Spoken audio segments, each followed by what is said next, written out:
underground across America, and all over the world there lay many underground bases. Among the most infamous include Area 51, and Dulles Base.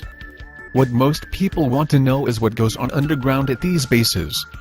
Many witnesses have come forward with testimonies of what goes on in these underground cities.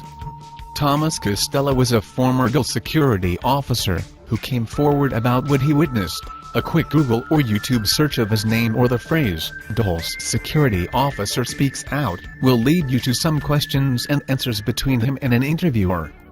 Castello had gone on the run, when he had learned his wife and children had been kidnapped. Castello has since vanished. Nobody is even sure if he is still alive today. Phil Schnieder is another man who came forward about his experience while working at Dulles. He spoke of an encounter with a Zeta Gray, which had attacked him and left him critically injured, and missing some fingers. Phil was doing his part in exposing the underground bases, and survived several assassination attempts, which he lived to talk about. He also stated that if he ever commits suicide, we would all know he was murdered. This man was later found dead with a rubber cord, which was wrapped around his neck 3 times in a knot, and officials ruled it a suicide. There was no way Phil would have been able to kill himself in the manner he allegedly did. He could not have tied a cord around his neck in a knot. Not only was he not suicidal, but his alleged suicide was done in a manner which would have been extremely difficult for him to carry out on his own given his physical injuries. He had limited mobility in one shoulder and missing fingers. It would not have made sense for Phil to take his own life while he was trying to expose a terrible government secret, especially after he told us that if he ever committed suicide, it is only because they killed him.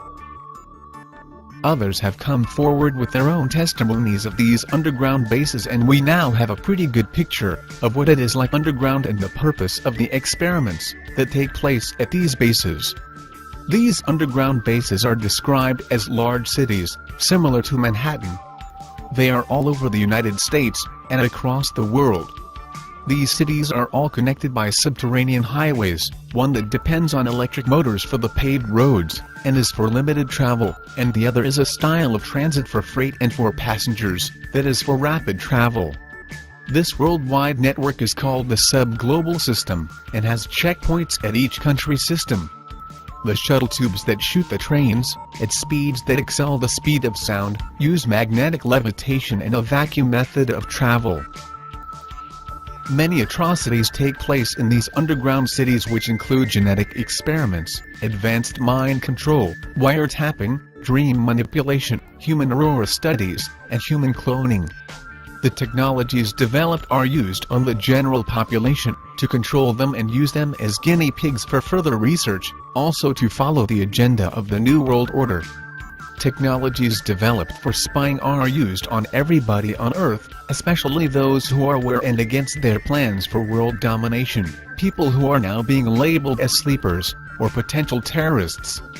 Today, if you are a truth seeker, or conspiracy theorist, you are considered, by the FBI and a program named Communities Against Terrorism, to be sleepers, or potential terrorists waiting to snap. Anyone who harbors conspiracy theories are to be considered suspicious by local police officers, according to a memo from the Department of Justice. If you are against the New World Order, consider yourself under surveillance. Advanced mind control is being used on everybody through news networks, television shows, movies, ads, schools, and organized religion. Mind control is especially used on conspiracy theorists, to create false flag attacks, but before we get into that, let's discuss human cloning, as it falls into the subject of mind control on unsuspecting truth seeker through MKUltra in order to commit false flag attacks. The elite, like the Greys, kidnap women and impregnate them with the exact same genetic structure of the person they wish to clone. These clones are a disposable slave race forced to follow orders of their overseers. At Dulles Base there are 7 levels that go underground. In order, there are levels for security and communications, human staff housing, laboratories, mind control experiments, alien housing, genetic experiments, and cryogenic storage. Footage has been smuggled out of Dulles, footage of cryogenic tanks, and cloning centers. The cryogenic storage level is used to hold unused organic clones. The CIA has now gained the ability through technology to transfer the consciousness from one body to another. One thing to keep in mind is that our consciousness is the same thing as a spirit or soul. It is pure energy. Our bodies are organic machines, completely made up of organic materials, a biodegradable robot to house our consciousness. These clones are implanted with a microchip in the brain, possibly where the pineal gland resides, and enables a telepathic communication channel. They can detect and decode your brain waves, see and hear your thoughts. They are all under the watchful eye of one another. They live in a culture that is based on fear of each other. If one does not follow the rules, others will report him for fear of their own lives and the lives of their loved ones. These clones can be anyone. Most people you see on television is a clone. Actors, news anchors, politicians are all slaves that do nothing but follow a script and could be replaced by another at any moment. Their purpose is to live the lives of the human being they replaced and spy on civilians, especially on truth seekers, possibly kill them if given the order. They have the ability to hear your thoughts, see your thoughts, and even implant auditory or visual thoughts in the brain of the receiver. They can make you see and hear things that are not there. I believe this is where the shape-shifting phenomenon comes from. There is some truth to it. The brain is considered to be an advanced computer, the central processing unit of this organic machinery, and like a computer it has the ability to send and receive input. It is possible, as David Icke suggests, that in order to take the appearance of a reptilian being you must have enough Anunnaki DNA. The DNA may behave as stored data that is used to create the appearance of the Anunnaki. As a disinformation and double agent, it is important to be skeptical of what David Icke suggests. Someone may not need as much Anunnaki DNA in order to create the appearance of a reptilian being, possibly none at all. These clones, the slave race for intelligence agencies, play a key role in all of America's false flags. With the help of these clones, the person that commits a shooting or bombing is driven to commit these acts of terrorism through mind control MKUltra techniques.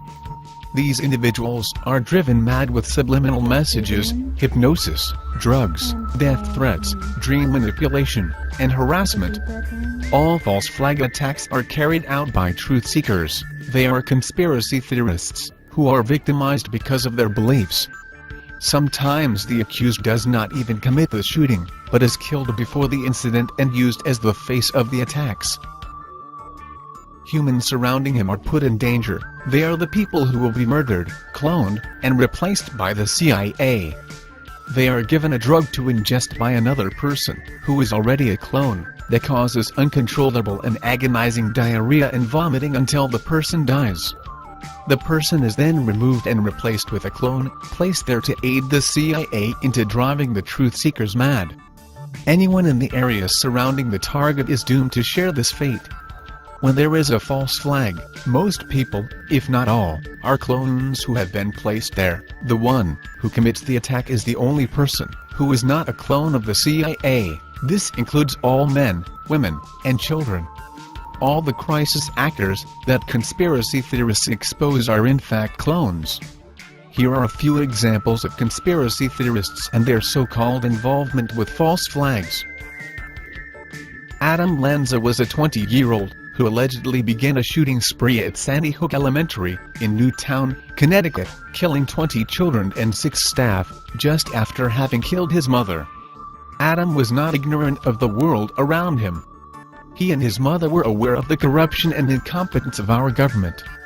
They were also aware of the Ponzi scheme, that is the US dollar, and its rapid decline. The media portrayed Nancy Lanza, his mother, as a paranoid survivalist who believed the world was on the verge of violent economic collapse. The media also claimed she was reported to have been struggling to hold herself together and had been stockpiling food, water, and guns.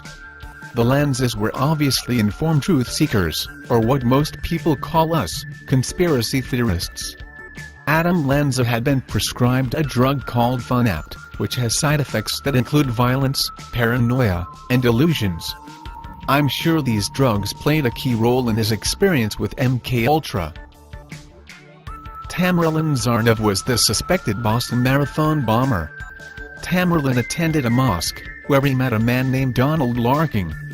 Donald said he and Tamerlan shared thoughts on conspiracy theories and politics. They also spoke of America and its involvement in the Middle East. Tamerlan was another informed truth seeker. Tamerlan felt he was the victim of majestic mind control, which could program him to create an alternative personality brought out by a single phrase or gesture. He believed voices were being implanted in his brain. He also told his mother it had felt like two people were inside of him.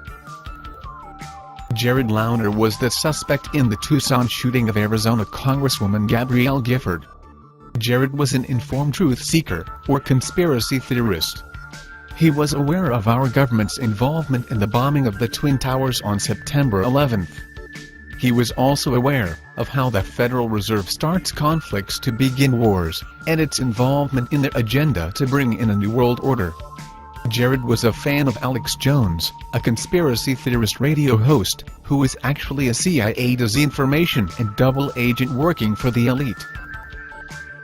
Aaron Alexis was the man who committed the D.C. Naval Yard shooting, killing 12 people.